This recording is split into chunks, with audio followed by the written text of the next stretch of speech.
Manila Broadcasting Company. Sa balita, komentaryo, isyu, serbisyo publiko. Aksyon Radio! Sa Bacolod, Aksyon Radio! Aksyon Radio!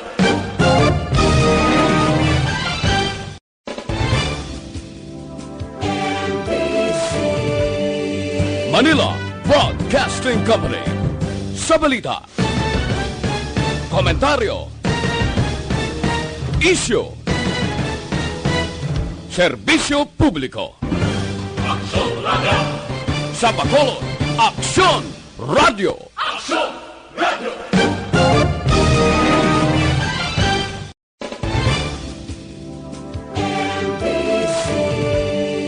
Manila Broadcasting Company.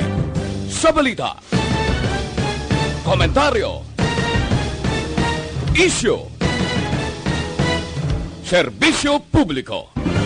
Aksyon Radio! Sa Bacolod, Aksyon Radio! Aksyon Radio!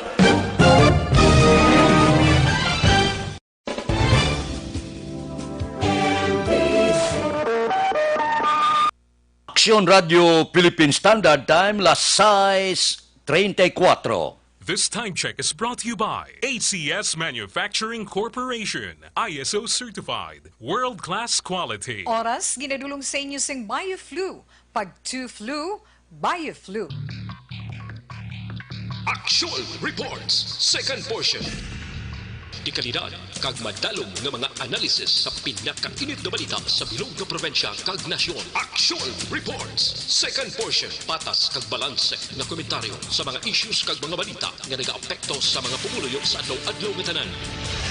Aksyon Reports, second portion. Upod sa veterano kag respetado nga komentarista, Aksyon Fred Salanga. Karon nga adlaw Biyernes pitsa 20 na bulan sang Marso tuig 2020. Anano ang mga balita kag mga isyu?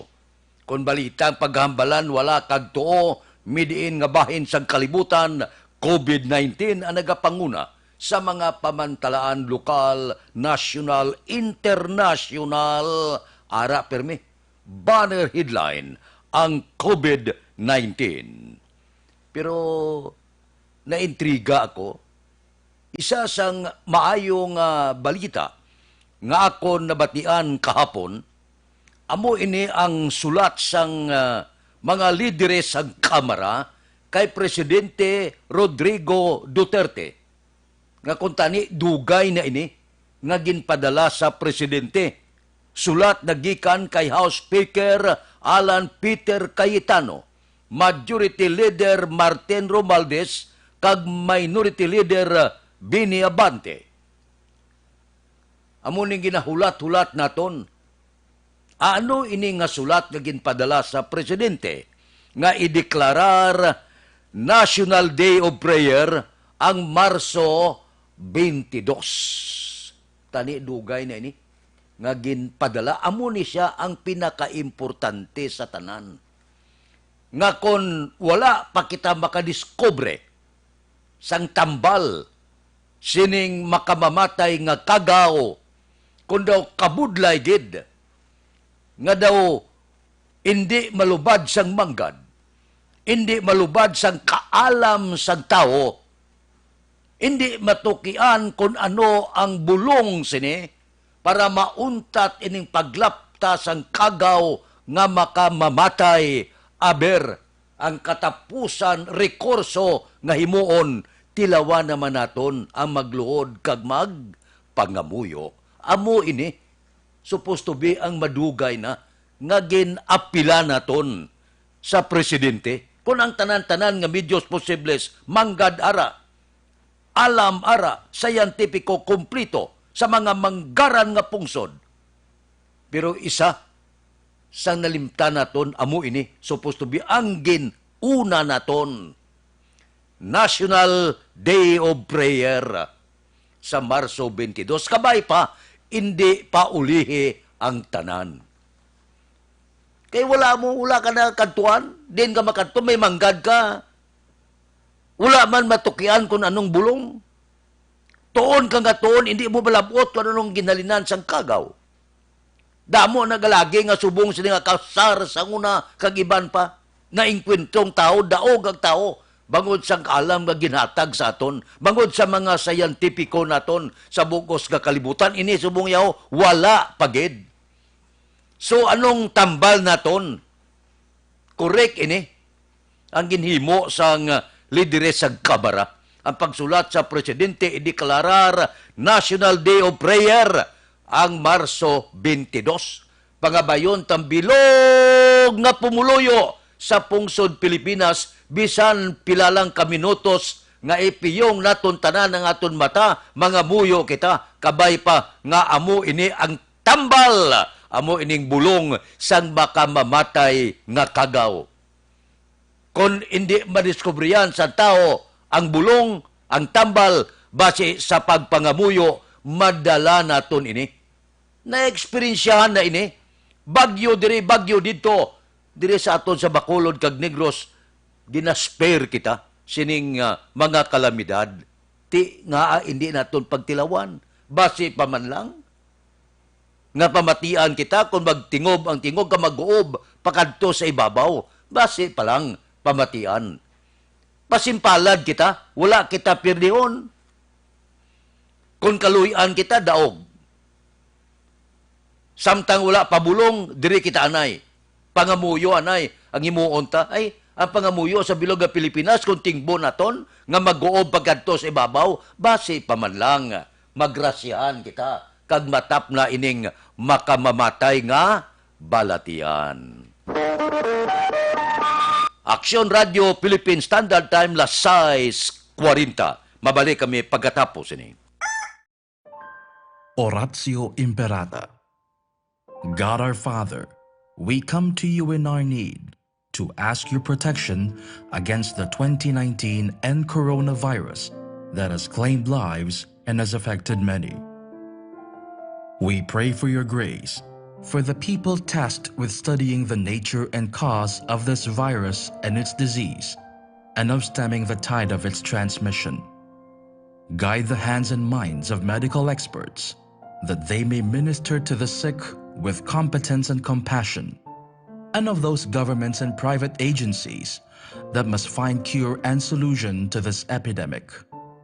We pray for those afflicted. May they be restored to health soon. Grant us the grace to work for the good of all and to help those in need.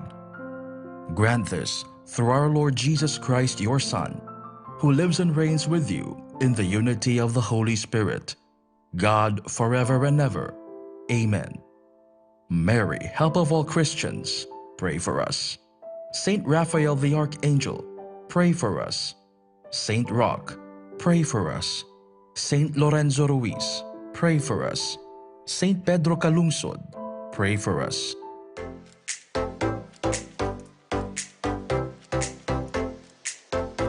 Mga ka-aksyon, madamo sa naglaylay na pamaagi at protektahan ang imong kaugalingon batok sa novel coronavirus 2018 o ng COVID-19.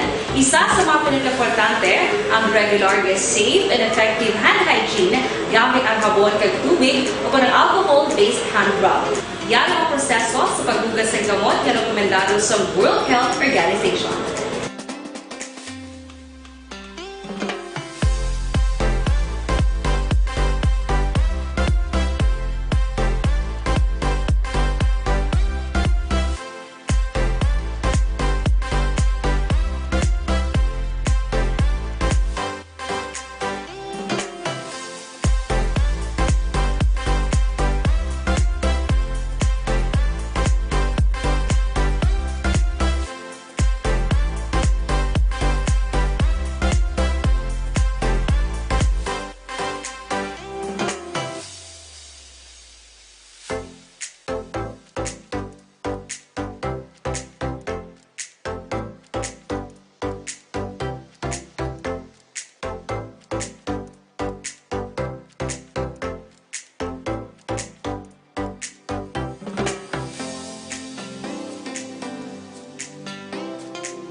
ang mga aksyon hindi mo ng WHO Safe Hand Challenge agad may handa sa coronavirus 2019. Padayon mga aksyon. What actually happens to your body when you get coronavirus? It spreads from droplets from the nose and mouth, often when you're coughing or sneezing. And they land on surfaces, and you pick up the virus then with your hands. And if you touch your nose, eyes, or mouth, that's how you become infected. You can also pick it up by touching other people or by shaking hands and then touching your nose, face, or mouth. So what happens when it enters your body? The virus sits in the throat and the upper respiratory tract. In most cases, around 80 to 85% of them, symptoms are mild and they'll quickly pass. You may get a sore throat or a dry cough, and your throat may be red. As your immune system kicks in and you start to fight the invading virus, you may also get a temperature. Your body temperature increases as it tries to create a hostile environment for the virus. In other, more severe cases, the virus can attack the lungs and cause pneumonia. This affects maybe 15 to 20% of people. It binds to two types of cells in the lungs and causes them to clog up. Goblet cells that produce mucus and cilia cells which have hairs on them and normally prevent your lungs from filling up with debris and fluid. Generally, most people recover from pneumonia, which can take up to 10 days to peak. In the most critical cases, though, coronavirus can be fatal, particularly for the elderly and those with other health conditions. In very rare cases, your immune system can go into overdrive. It produces a flood of white blood cells which activate chemicals and can leak into the lungs. This, combined with the virus's attack on the lungs, damages the cells even further and can make it harder and harder to breathe. Aksyon Radio Philippine Standard Time, las 6:45 na. Kahapon nagamonitor kita, gindoso sa resolusyon ni Councilor Rencito Nobero kag unanimous nga gin paboran sang konseho. Ano ini? Nagpangabay kay Mayor Bing nga ideklarar ang state of calamity sa syudad. Ano ang kapuslanan kung ideklarar sa alkalde state of calamity ang syudad? Kung ideklarar mo ini, mahimo mo nga mabango o kung magamit ang calamity fund sang syudad sa Bacolod. Isa ini nga makuhaan pundo para dako ang mabulig sa pumuluyo sa Bacolod. Isa pagid sang gindoso amo nga pag-release sang mid-year bonus sa empleyado. Inakon may legal nga basihan mangod bakal kinahanglanon sa sulod sa puluyan. Hatagan bulig ko ng mga job order kon tugutan sang aton gobyerno. Problema pinansyal ikasarang sa syudad.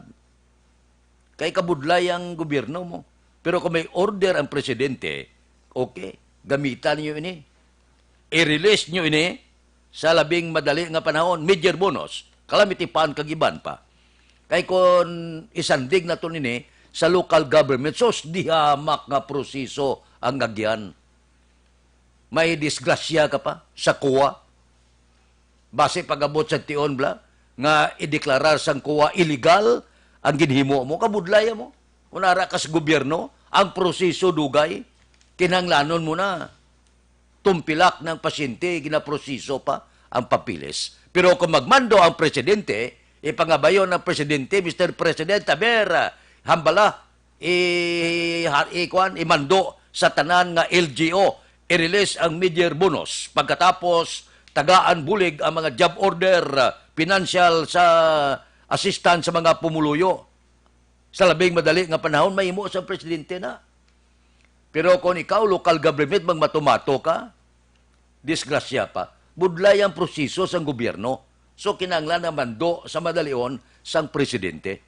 Kaya kung magmato lang nga syudad sa Bacolod, kadiin nga banwa kag syudad, boss damlag, pasi pagkanay-kanay sa tanan, siling sang kuwa niya, nag-release kay mo ya, sa illegal nga bagay, ti dapat pusasan ka, disgrasya gid. Ti kabay pa, Nga ini karon ng handom sang opisyal naton, matagaan katumanan para sa benepisyo sang pumuluyo, hindi lang sa Bacolod, kundi sa tanan nga kabanwanan kag kasyudaran sa pungsod Pilipinas. Kinanglan naton ini. Ang may kulukwarta, okay lang. May panikbayeng. Ang iban nga wala kwarta, nga hindi kalin sa puluyan niya, magwa lang kang mabakal sa pagkaon, inakon, may ibakal. Kung wala, sorry, wala ka lang sa magkaon, balas. Amo na blati, kinanglan ang bulig naton, bulig sang gobyerno. Amo nang siling ko, subo nga panahon, magbinuligay kita, kooperasyon, tingbo naton ang aton sini nga porsa para pakigbatuan ini nga kagaw. Kag, of course, kung may sulusubra, share man kita sa aton mga kaingod nga medyo kulang-kulang iya kung income ang paghahambalan. Aksyon Radio Philippine Standard Time, las 6:49. Mabalik kami pagkatapos ini. What actually happens to your body when you get coronavirus? It spreads from droplets from the nose and mouth, often when you're coughing or sneezing. And they land on surfaces, and you pick up the virus then with your hands. And if you touch your nose, eyes, or mouth, that's how you become infected. You can also pick it up by touching other people or by shaking hands and then touching your nose, face, or mouth. So what happens when it enters your body? The virus sits in the throat and the upper respiratory tract. In most cases, around 80 to 85% of them, symptoms are mild and they'll quickly pass. You may get a sore throat or a dry cough, and your throat may be red. As your immune system kicks in and you start to fight the invading virus, you may also get a temperature. Your body temperature increases as it tries to create a hostile environment for the virus. In other, more severe cases, the virus can attack the lungs and cause pneumonia. This affects maybe 15 to 20% of people. It binds to two types of cells in the lungs and causes them to clog up. Goblet cells that produce mucus and cilia cells which have hairs on them and normally prevent your lungs from filling up with debris and fluid. Generally, most people recover from pneumonia, which can take up to 10 days to peak. In the most critical cases, though, coronavirus can be fatal, particularly for the elderly and those with other health conditions. In very rare cases, your immune system can go into overdrive. It produces a flood of white blood cells which activate chemicals and can leak into the lungs. This, combined with the virus's attack on the lungs, damages the cells even further and can make it harder and harder to breathe. The heightened immune response can also result in organ failure and death. Some young and healthy people have succumbed to the virus as the disease is new and no one has immunity to it. If you have a healthy immune system, your body will be able to fight it off successfully. What actually COVID-19 is an infectious disease caused by a new coronavirus introduced to humans for the first time. It is spread from person to person, mainly through the droplets produced when an infected person speaks, coughs, or sneezes. These droplets can land in the mouths or noses of people who are nearby. These droplets are too heavy to travel far in the air.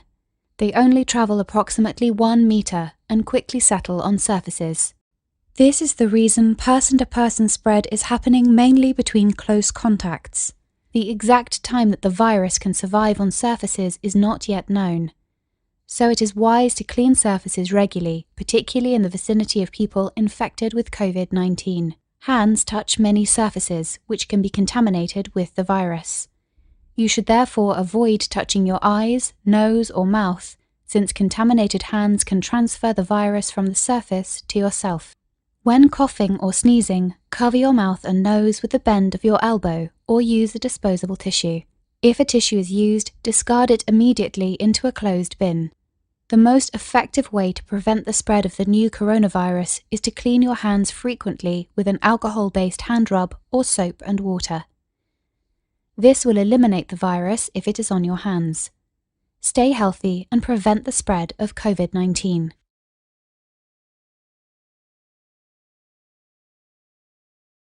COVID-19 is an infectious disease caused by a new coronavirus introduced to humans for the first time.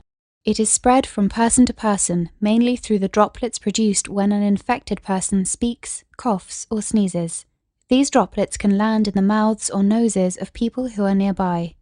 These droplets are too heavy to travel far in the air. They only travel approximately 1 meter and quickly settle on surfaces. This is the reason person-to-person spread is happening mainly between close contacts. The exact time that the virus can survive on surfaces is not yet known. So it is wise to clean surfaces regularly, particularly in the vicinity of people infected with COVID-19. Hands touch many surfaces, which can be contaminated with the virus. Aksyon Radio, Philippine Standard Time, Lasay, 53. Daw nabudlayan ko magpanumdum. Si Juma Sison, ang founding chairman sa Communist Party of the Philippines, wala sa nakita kunong rason sa ilahanay updan ang panawagan ni Presidente Rodrigo Duterte, ceasefire. Daw hindi ko maintindihan ang tindog ni Sison.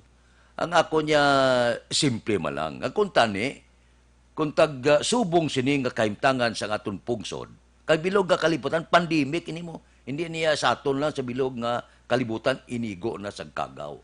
Ang punto ko ya kuntani, nga paabot ako, nga mag-order ini si CPP founding chairman Juma Sison sa tanan nga mga porsa sang ila sini soldado ang New People's Army nga magbuli gabi sa gobyerno. Meantime, temporaryo, samtang nagaduging pa ining kagaw. Para lang makabatyag man ang pumuluyo nga ang ginapakig-away nga kausa sa New People's Army, hindi lang kay kausa nga ginatindugan nila sa pagpakig-away sang yatawag lagarok nga gobyerno, kundi gabulig man sila sa tion sang pitipit nga kaimtangan nga ang nagakinanglan tanan nga mga Pilipino. Amo ang taning ako niya, pangako niya pananawan, okay man kung may kausa kamo inyo na ya, ginarespeto naton. Pero ang panawagan, kung hindi kamo ya konforme kay Presidente Rodrigo Duterte, inyo man na ya opinyon. Pero ang ako niya tindog kuntani, nga sining panawagan sa Presidente nga para sa bilog nga pumuluyo sa pungsod Pilipinas para nga mapunggan ang damo pagid sa mga mapiktuhan sang COVID-19 kag mga magkalamatay, isahon tang aton puwersa, kooperahon aton, isa ang aton tinindugan nga luwason ang Pinoy sining makamamatay nga kagaw. Amo tani na yung ako ginapaabot kay Juma Sison. Kung anong sa likod kag madalong pagid, nga daw wala rason ang ilahanay kuno para updan ang ceasefire ni Presidente Rodrigo Duterte. Iyan na kung anong i-explicar na sina. Pero ang pananawan sang pinakakubos nga Pilipino, nga dapat sa amos ni nga kausa, dapat updan na tuntanan. Ipaiway tanay kung anong mga diferensya sang gobyerno kag sang grupo, sang komunistang grupo. Hindi ni panahon sang away. Hindi ni panahon sang pinatyanay. Damo ng kalamatay sa COVID-19, dugangan ta pa. Ting ako niya question, simple mo lang. Tani, sa mo sini nga kahimtangan, ang ako niya pangabay, dapat magumukumok mo tayutay. Updan ta ang gobyerno, kay hindi mamalain ang ilagi nahimo para dipinsahan ang tao batok sining makatalagam kag makamamatay nga kagaw. Aksyon Radio, Philippine Standard Time, Lasay, 57. Mabalik kami pagkatapos ini. Baystate Health wants you to stay safe and healthy during the COVID-19 outbreak. If you are experiencing fever and cough, please call ahead to your doctor's office instead of arriving in person. To protect yourself and control the spread of the virus, avoid close contact with those who are sick. Wash your hands often with soap and water for at least 20 seconds. Avoid touching your eyes, nose, and mouth. Cover your mouth and nose when you cough and sneeze, and stay home when sick. This message is brought to you by Baystate Health. Baystate. COVID-19 is an infectious disease caused by a new coronavirus introduced to humans for the first time. It is spread from person to person, mainly through the droplets produced when an infected person speaks, coughs, or sneezes. These droplets can land in the mouths or noses of people who are nearby. These droplets are too heavy to travel far in the air. They only travel approximately 1 meter and quickly settle on surfaces.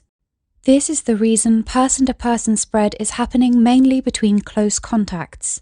The exact time that the virus can survive on surfaces is not yet known.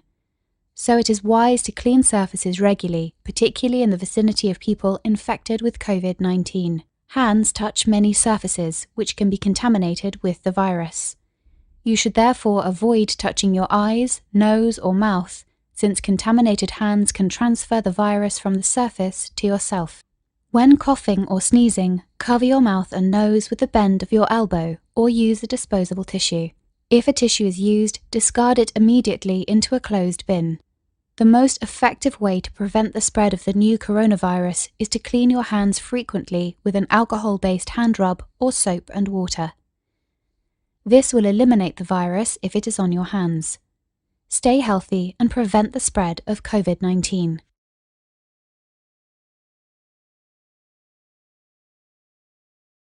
Here are the top 10 things you can do if you think you might have coronavirus or COVID-19. 1. Stay home. 2. Monitor your symptoms carefully. If they worsen, call your healthcare provider. 3. Rest and stay hydrated. 4. If you have a medical appointment, call ahead and let them know you may have COVID-19. 5. If your symptoms are severe, call 911. 6. Cover your cough and sneezes. 7. Wash your hands often. 8. Stay away from others in your home. Use a separate bathroom. 9. Avoid sharing personal items. And 10. Clean all surfaces that are touched often. For more information on COVID-19, visit cdc.gov/COVID-19. Let's take care of ourselves and each other.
Herbal capsule nagabulig tinlo pabakod nagabalanse sang sistema sa aton lawas. Ang sobra ginabuhinan, ang kulang ginadugangan. 7 kasangkap gintingob sa isa ka kapsula. Nako mabulig sini para nga mapahaganagan mapanubo ang blood sugar, bad cholesterol, uric acid, hyperacidity, sobrang asin, no? Kinaibanan niya pero ang manamis na kay kung kulang ka sang vitamina, zinc, potassium, calcium, magnesium, dugangan niya. Amo nang slogan niya nga ang sobra ginabuhinan, ang kulang ginadugangan. Para subong panahon, kinahanglan gid ang Evergreen Herbal Capsule, aprobado sang Food and Drug Administration. Pabakuron ang lawas, pabakuron ang immune system, gamit kita. Evergreen Herbal Capsule. Mabakal sa tanan nga sangasang Sincere Drug Store dira sa GBX Pharmacy sa Binalbagan, sa Tia Joy Pharmacy Pontevedra, Mami Joy Pharmacy sa Valladolid. Aksyon Radio Philippine Standard Time, La City 2, standby na sa aton Aksyon Balita Morning Edition. Liwat magadulong sa aton sa mga balita lokal, national, international, sports, kag artista. Upod kita. Kay Aksyon Boy Duran, kag Aksyon Dorel Cabato. Aksyon Fred Salanga. Una sa balita, una sa aksyon, sa Bacolod, Aksyon Radio.